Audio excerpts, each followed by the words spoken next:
T V S Ronin, Royal Enfield 100 classic standard, അതുപോലെ തന്നെ Honda highness RS എല്ലാവരും ഒന്ന് കരുതിയിരുന്നു. 440 cc ഉള്ള ഒരു ബൈക്കിന് വെറും 2.5 ലക്ഷം രൂപയുമായിട്ട് നമ്മുടെ ഹീറോ മാവറിക് 440 വന്നിട്ടുണ്ട്. കിഡിലം ക്വാളിറ്റി, കിഡിലം പ്രൈസിങ്. കൂടുതൽ ഡീറ്റെയിൽസ് അറിയണ്ടേ? അപ്പോൾ മൊത്തം 5 കളറിലാണ് വരുന്നത് മാവറിക്. അതിൽ ടോപ്പിലാണ് നമുക്ക് ബ്ലാക്ക് കളർ നിങ്ങളിപ്പോൾ ഈ കാണുന്നത് കിട്ടുന്നത്. ഒരു മാറ്റ് ബ്ലാക്കും ഒരു ഗ്ലോസി ബ്ലാക്ക് ആയിട്ട് 2 രൂപത്തിലാണ് നമുക്ക് ഇതിൻ്റെ ടോപ്പ് വേരിയൻറ്റ് കിട്ടുക. അതുപോലെ മിഡിൽ നമുക്ക് ബ്ലൂ, റെഡ്, ഏറ്റവും ബേസ് വേരിയൻറ്റ് നമുക്ക് വൈറ്റ് ആയിട്ട് മാത്രമേ കിട്ടുള്ളൂ. എല്ലാം LED ലൈറ്റ്സ് ആണ് വരുന്നത്. ഹെഡ് ലാമ്പ്, ഇൻഡിക്കേറ്റർ, അതുപോലെ ടെയിൽ ലൈറ്റ് എല്ലാം നമുക്ക് LED ആണ്. അതുപോലെ ഹസാർഡ് ലാമ്പ് കാര്യങ്ങളൊക്കെ കൊടുത്തിട്ടുണ്ട്. ഷോർട്ടായിട്ടാണ് നമുക്കിൻ്റെ ഒരു ഫെൻഡർ വന്നുള്ളത്. നിങ്ങൾക്ക് കാണാൻ സാധിക്കും ഒരു സ്ക്രാംബ്ലറിൻ്റെ ഒക്കെ ഒരു തോന്നിപ്പിക്കുന്ന രൂപത്തിൽ, ഡിസൈൻ ഓർമ്മിപ്പിക്കുന്ന രൂപത്തിലാണ് വന്നുള്ളത്. ഡിസ്കിൻ്റെ ഒരു സൈസ് എടുത്ത് പറയേണ്ട ഒരു കാര്യമാണ്, നിങ്ങൾ ശ്രദ്ധിച്ചാൽ മനസ്സിലാവും. 320 mm ആണ് ഇതിൻ്റെ ഒരു ഡിസ്ക് ബ്രേക്ക് വന്നുള്ളത്. ഫ്രണ്ട് ടയർ സൈസ് നോക്കുകയാണെങ്കിൽ നമുക്ക് 17 ഇഞ്ചാണ്, 110/70 പ്രൊഫൈലുള്ള 17 ഇഞ്ച്. പിന്നെ അലോയ്സിൻ്റെ കാര്യത്തിൽ മാറ്റം വരുന്നത്, അതായത് ഏറ്റവും ടോപ്പ് വേരിയൻ്റ് ആയതുകൊണ്ടാണ് നമുക്കിതൊരു ക്രിസ്റ്റൽ കട്ട് അലോയ്സ് കാര്യങ്ങളൊക്കെ വരുന്നത്. മിഡ് വേരിയൻറ്റിൽ അലോയ്സ് ഉണ്ടെങ്കിൽ പോലും നമുക്കൊരു ഫുൾ ബ്ലാക്ക് ആയിരിക്കും. ബേസ് വേരിയൻറ്റിൽ നമുക്ക് അലോയ്സ് ഒന്നും തന്നെ ഇല്ല. അതിനാണ് 2.5 ലക്ഷം ഓൺറോഡ് പറഞ്ഞിട്ടുള്ളത് കേട്ടോ. നമുക്ക് കാണുന്ന ടോപ്പ് വേരിയൻറ്റിന് ഏകദേശം ഒരു 3,10,000 ഉള്ളിലൊക്കെ വരും. ഏകദേശം കണക്കാണ് പറയുന്നത്. കാരണം എന്താ വെച്ചാൽ നമ്മൾ വീഡിയോ എടുക്കുന്ന സമയത്തിൻ്റെ ഡീറ്റെയിൽസ്, അതിൻ്റെ ഓൺറോഡ് പ്രൈസ് കാര്യങ്ങളൊന്നും അനൗൺസ് ചെയ്തിട്ടില്ല. നമ്മളൊരു ഏകദേശം, അതായത് എക്സ്ഷോറും വന്നിട്ടുണ്ട് 1,99,000 ആണ് ഏറ്റവും ബേസ് വേരിയൻറ്റ്. അപ്പോൾ ഏകദേശം ഒരു കണക്കാണ് പറഞ്ഞിട്ടുള്ളത്. എന്തായാലും ആ ഒരു റേഞ്ച് തന്നെ വരുള്ളൂ എന്ന് വിചാരിക്കുന്നു. ഇനി പുറകിലേക്ക് വന്നാൽ ഇതിൻ്റെ ഒരു ഹൃദയം കാണാം. അതിൽ ഒരു വ്യത്യസ്തത എന്താണെന്ന് വെച്ച് കഴിഞ്ഞാൽ നമുക്ക് H എന്ന് കാണാം. അതായത് ഹീറോയുടെ ലോഗോ കാണാൻ സാധിക്കും. 440 cc വരുന്ന നമ്മുടെ ഹാർലി ഡേവിഡ്സൻ്റെ എഞ്ചിനാണ് നമുക്ക് ഈ ഒരു വാഹനത്തിൽ കൊടുത്തുള്ളത്. പക്ഷേ ഹീറോയുടെ ബാഡ്ജിങ്ങോട് കൂടിയിട്ടാണ് വന്നുള്ളത്. നമ്മുടെ ഹാർലി ഡേവിഡ്സൺ 440Xൻ്റെ സെയിം എഞ്ചിനും അതുപോലെ തന്നെ ചേസ് കാര്യങ്ങളൊക്കെ ഉപയോഗിക്കുന്ന ഒരു വാഹനമാണ്. പവർ കാര്യങ്ങളൊക്കെ നോക്കുകയാണെങ്കിൽ നമുക്ക് നേരത്തെ പറഞ്ഞില്ല, ഇതിൻ്റെ കോമ്പറ്റീറ്റേഴ്സ് ഓൾമോസ്റ്റ് എല്ലാം വരും നമുക്ക് 220 cc അല്ലെങ്കിൽ 350 cc എഞ്ചിനാണ്. അപ്പോൾ ഇതിൽ നമുക്ക് 440 cc വരുന്നുണ്ട്. അതുകൊണ്ട് തന്നെ പവർഫുൾ ആണ് എന്ന് പറയാം. നമുക്ക് ഒരു ലോങ് സ്ട്രോക്ക് എഞ്ചിനാണ്. അപ്പോൾ ടോർക്കാണ്, ഒരു വളരെ ടോർക്കായിട്ടുള്ള ഒരു എഞ്ചിനാണെന്നും കൂടി പറയേണ്ടിയിരിക്കുന്നു. നമുക്ക് 36 Nm ടോർക്ക് വരുന്നുണ്ട്. അതുപോലെ തന്നെ പവർ ഒരു 27 PS ആണ് നമുക്ക് ഇതിൻ്റെ പവറും പ്രൊഡ്യൂസ് ചെയ്യുക.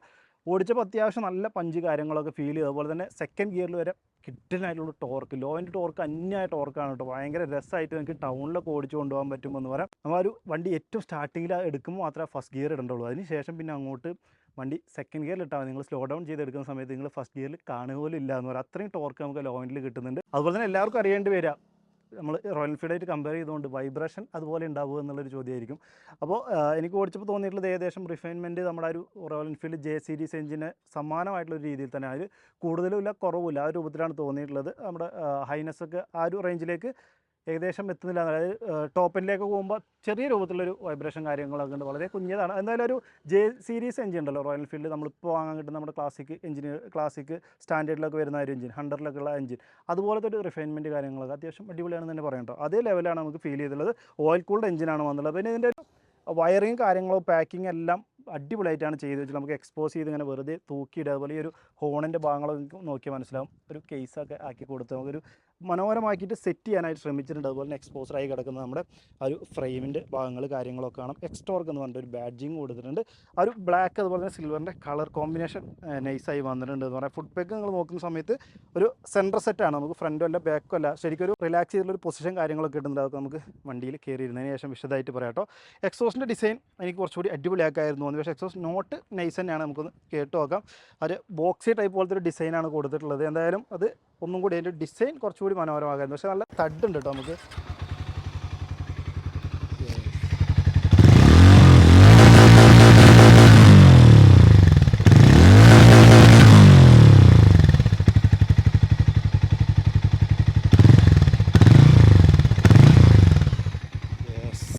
ആ രൂപത്തിൽ നമുക്ക് മനോഹരമായിട്ടുള്ളൊരു എക്സോസ്റ്റ് നോട്ടിൽ ഞാൻ സാറ്റിസ്ഫൈഡ് ആണ്. പക്ഷേ എക്സോസ്റ്റിൻ്റെ ഒരു ലുക്കിൽ, അതുപോലെ തന്നെ റിയർ ലുക്കിലാണ് നമുക്കൊരു ആവറേജ് ഫീൽ വരുന്നത്.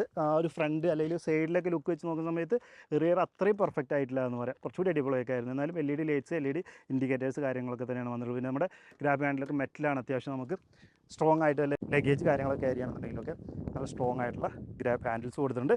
സീറ്റ് സസ്പെൻഷനും എടുത്ത് പറയേണ്ടതാണ് കേട്ടോ. നമുക്ക് നല്ല സോഫ്റ്റാണ്. അതുപോലെ തന്നെ നല്ല അത്യാവശ്യം വീതിയുള്ളൊരു സീറ്റും കാര്യങ്ങളാണ് വന്നിട്ടുള്ളത്. രണ്ടും സോഫ്റ്റ് ആയതുകൊണ്ട് തന്നെ നല്ലൊരു റൈഡ് ക്വാളിറ്റി നമുക്ക് മോശം റോഡിലും കിട്ടുന്നുണ്ടെന്നുള്ളത് എടുത്ത് പറയേണ്ട ഒരു കാര്യമാണ്. നമ്മളിപ്പോൾ വന്നതൊക്കെ അത്യാവശ്യം കുണ്ടും കുഴിയും നിറഞ്ഞ റോഡിലൂടെയാണ്. അപ്പോൾ അതിലൊക്കെ നമുക്ക് നല്ലൊരു കിഡിലെ റൈഡ് ക്വാളിറ്റിയാണ് ഫീൽ ചെയ്തിട്ടുള്ളത്. മോണോ സസ്പെൻഷൻ ഇല്ലല്ലോ എന്നുള്ളത് ഞാനിത് അനൗൺസ് ചെയ്ത സമയത്ത് കണ്ടപ്പോൾ തോന്നി. കാരണം ഈ ഒരു കാലത്ത് എല്ലാവരും ആഗ്രഹിക്കുന്നതാണ് അതൊക്കെ. പക്ഷേ ഓടിച്ച് കഴിഞ്ഞപ്പോൾ ഞാൻ സാറ്റിസ്ഫൈഡ് ആണ്. കിഡിലെ സസ്പെൻഷനാണ്. പ്രത്യേകിച്ച് ഈ ഒരു കാറ്റഗറി വണ്ടികൾ എടുക്കുന്ന സമയത്ത് എല്ലാവരും ആഗ്രഹം എന്ന് പറഞ്ഞാൽ ഒരു ഫാമിലി ഓറിയൻ്റ് ആയിട്ടുള്ള ഒരു ഓട്ടം കൂടി നടക്കണം എന്നുള്ളതുണ്ടാവും അല്ലേ. അല്ലേ? ഇപ്പോൾ വീട്ടിൽ നമ്മൾ വീട്ടുകാരെ കൺവിൻസ് ചെയ്തിട്ട് അമ്മയോടൊക്കെ പറഞ്ഞ് ഒരു വണ്ടി എടുക്കാനുള്ള തീരുമാനത്തിലെത്തും. മോണോ സസ്പെൻഷൻ ആകുമ്പോൾ അവരൊക്കെ ഇരിക്കുന്നത് കുറച്ച് ഹൈറ്റിലാവും. അപ്പോൾ ഇതാകുമ്പോൾ കൺവിൻസ് ചെയ്യാൻ സുഖമാണ്, നല്ല യാത്രാസുഖമുണ്ട്. അതുപോലെ തന്നെ ഇരിക്കാനുള്ള കംഫർട്ടിനും ഒട്ടും കുറവില്ല.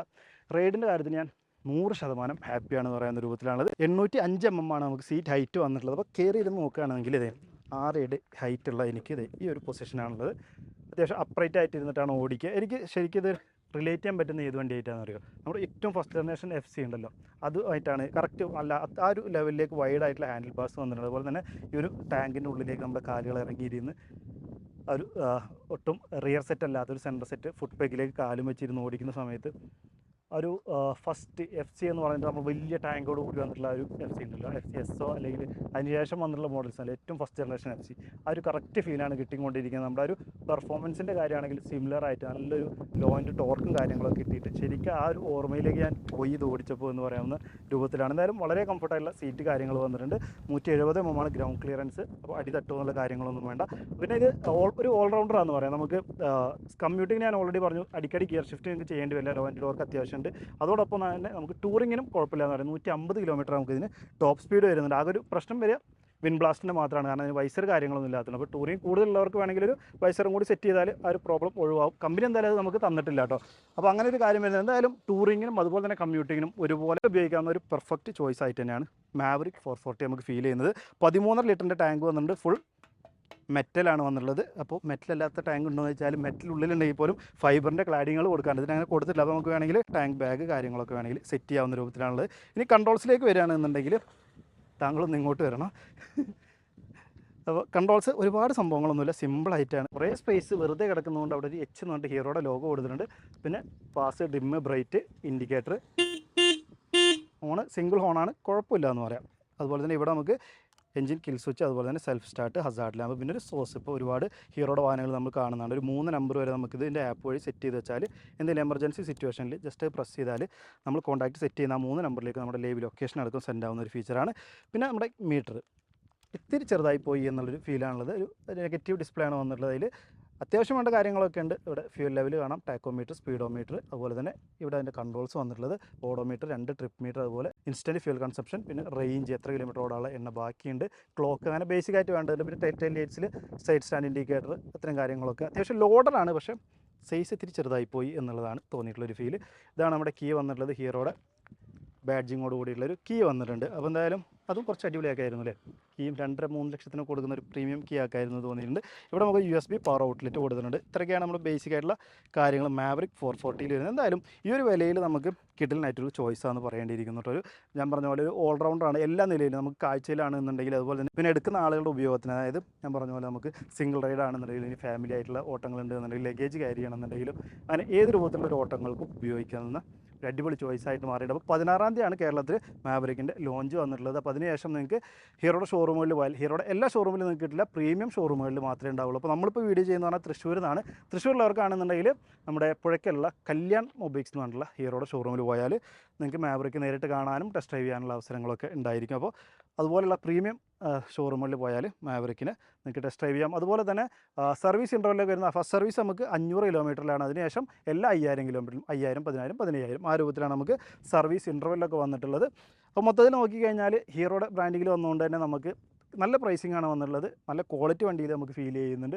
ചെറിയ ചില കാര്യങ്ങൾ മാത്രമാണ് നമുക്കൊരു കോസ്റ്റ് കട്ടിങ്ങിൻ്റെ ഭാഗമായിട്ട് ചെയ്തിട്ടുണ്ട്. സ്വാഭാവികമാണ്, നമുക്ക് ഒരു പ്രൈസിൽ എത്തിക്കണം എന്നുണ്ടെങ്കിൽ കമ്പനികൾക്ക് അത് ചെയ്ത് വരില്ല. അത്തരത്തിൽ ചെറിയ ചെറിയ നമ്മളൊരു പ്ലാസ്റ്റിക്കിൻ്റെ ക്വാളിറ്റി അങ്ങനത്തെ ഒക്കെ ചെറിയ കാര്യങ്ങളിലാണ് ഒരു കോസ്റ്റ് കട്ടിങ് വന്നിട്ടുള്ളത്. ബാക്കിയെല്ലാം അടിപൊളിയാണ്. ഓടിക്കുന്ന സമയത്ത് നമുക്ക് ഒരു കുറവോ കാര്യങ്ങളോ, റൈഡ് ക്വാളിറ്റിയുടെ കാര്യം പറഞ്ഞപ്പോൾ തന്നെ നമുക്ക് സ്ലിപ്പർ ക്ലച്ച് വന്നിട്ടുണ്ട്. അതുപോലെ തന്നെ ഷിഫ്റ്റുകളൊക്കെ വളരെ ക്രിസ്പ്പാണ്. നമുക്ക് എന്താ പറയുക, ലാഗ് അല്ലെങ്കിൽ ഫോൾസ് ന്യൂട്രലൊന്നും വരുന്ന പരിപാടി ഒന്നും എനിക്ക് ഫീൽ ചെയ്തില്ല. ഇത്രയും ദൂരം ഓടിച്ചിട്ടും വളരെ ക്രിസ്പ്പായിട്ടുള്ള ഷിഫ്റ്റിങ് കാര്യങ്ങൾ സംഭവിക്കുന്നുണ്ട്. വളരെ ലേറ്റാണ് വണ്ടി യൂസ് ചെയ്യാനായിട്ട്. ബ്രേക്ക് ലിവർ ആണെന്നുണ്ടെങ്കിൽ, അതുപോലെ തന്നെ നമ്മുടെ ക്ലച്ച് ആണെങ്കിലൊക്കെ അത്തരത്തിൽ ഓവറോൾ നമുക്കൊരു 10-ൽ 8, 9 മാർക്ക് വേണമെങ്കിൽ കൊടുക്കാവുന്ന ഒരു അടിപൊളി പാക്കേജായിട്ട് നമ്മുടെ മാവറിക്കിനെ കണക്കാക്കാം. അപ്പോൾ നിങ്ങൾ എന്ത് തോന്നുന്നു കണ്ടിട്ട്, ഇത്രയും നേരം കണ്ടതെന്നും കേട്ടതെന്നും മാവറിക്കിനെ കുറിച്ച് അഭിപ്രായം താഴെ കമൻറ്റ് ചെയ്ത് അറിയിക്കണം. എന്തായാലും വീഡിയോ ഇഷ്ടപ്പെടുന്നു ആയിരിക്കുന്നു. വീഡിയോ ഇഷ്ടപ്പെട്ടാൽ ലൈക്ക് ചെയ്യണം, ഷെയർ ചെയ്യണം, ചാനൽ മറക്കാതെ സബ്സ്ക്രൈബ് ചെയ്യണം, സപ്പോർട്ട് ചെയ്യണം. വീഡിയോ കണ്ടതിന് ഒരുപാട് നേരത്തെ കാണാം. Bye bye.